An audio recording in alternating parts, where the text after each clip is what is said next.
Welcome to the Crypto Teacher. And guys, I come with that video just to make you think. And basically, we have Steve Mnuchin ending the lending programs. And guys, remember I told you December 31st was the date, and they've decided to end the programs.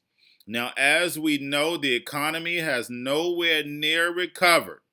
We know the stock market was being pumped by these actual lending programs. So now that they end, when are we going to dump? Now, remember, I stated on several occasions what the Fed does.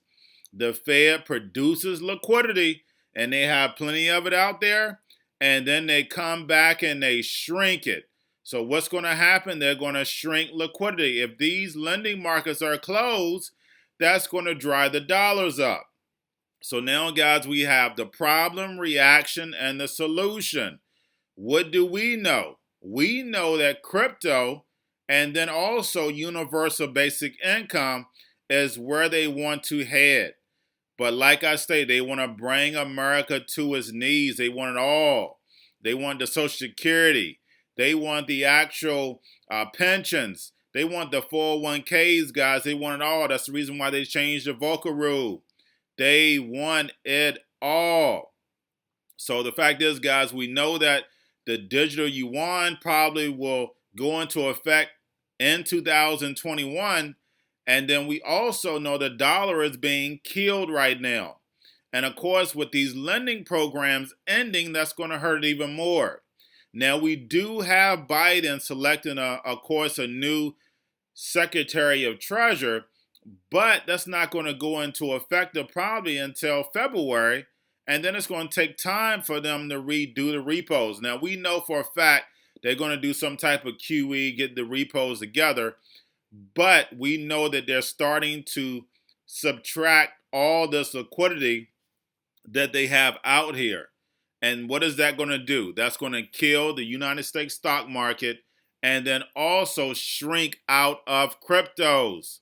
Remember, guys, the Fed is pumping cryptos and is pumping the stock market.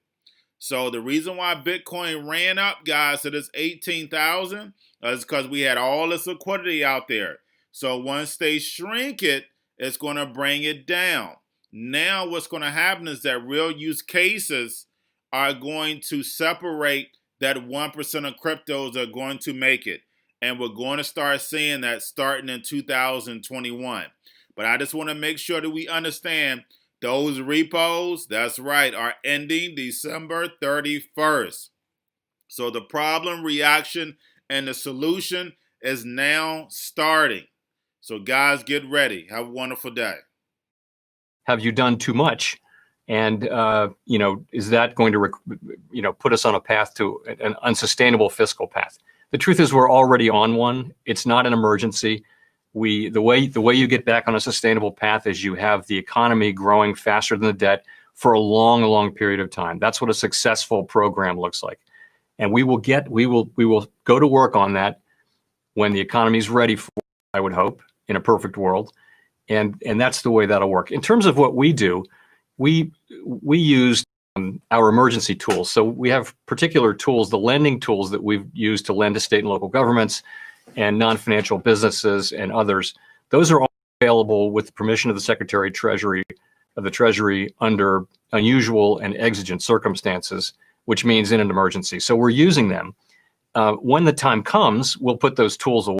And no one wants the Federal Reserve to take over the function of private lending in the economy. These tools are only available when the private lending markets break down, and they did in March and April. So we came in, and the markets have reopened, and when the right time comes, and I don't think that time is yet or very soon, we'll put those tools away, as I've said. So, and there shouldn't be any long-term effects of that. I don't think that monetary policy, the whole point is for us, the goal for us is to support maximum employment and stable prices. Neither of those goals is put at risk in the long run by the actions we're taking now. Far from it. We're actually doing what we can to Fed side of the equation for a moment. The balance sheet of the Federal Reserve Bank has grown from $900 billion in 2007 to over 7 trillion today. In 2012, when the Fed started to taper, there was the taper tantrum. And in 2018, there was another tantrum with respect to the autopilot that was announced, a program of slowing the buying of securities. So how and when do you see the Fed getting the balance sheet back to some sense of normal, by which I mean neither stimulative nor restrictive policy?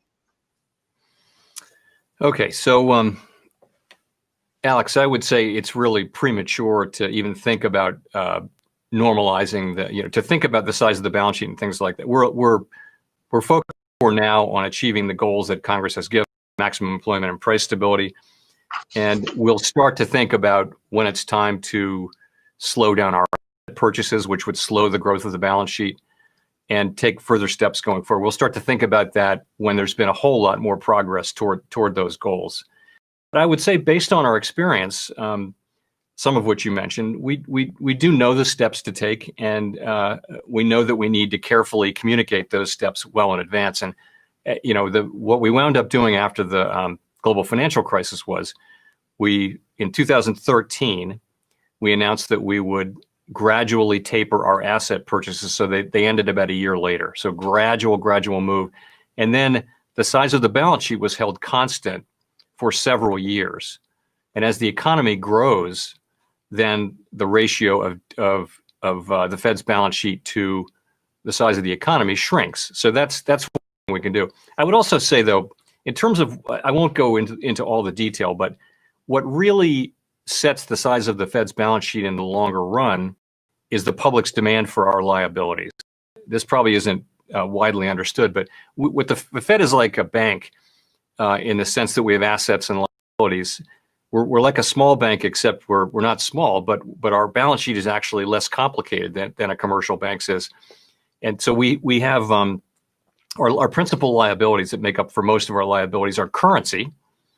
And everyone knows what currency is, and the public demands that. Of course, currency is an asset in the hands of the public, and also bank reserves, which is just commercial bank deposits at reserve banks.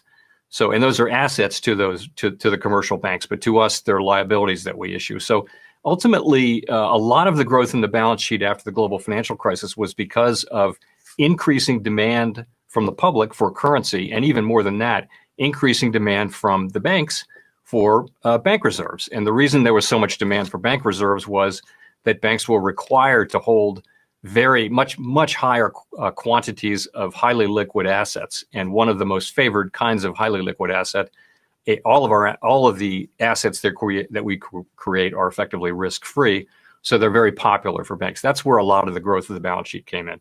But ultimately, that's a question we will return to, and we'll use, we have a playbook, and we'll no doubt we'll improve upon it. But we know, I think, how to normalize policy over time. And one key is telegraphing everything you're going to do well in advance to avoid surprises,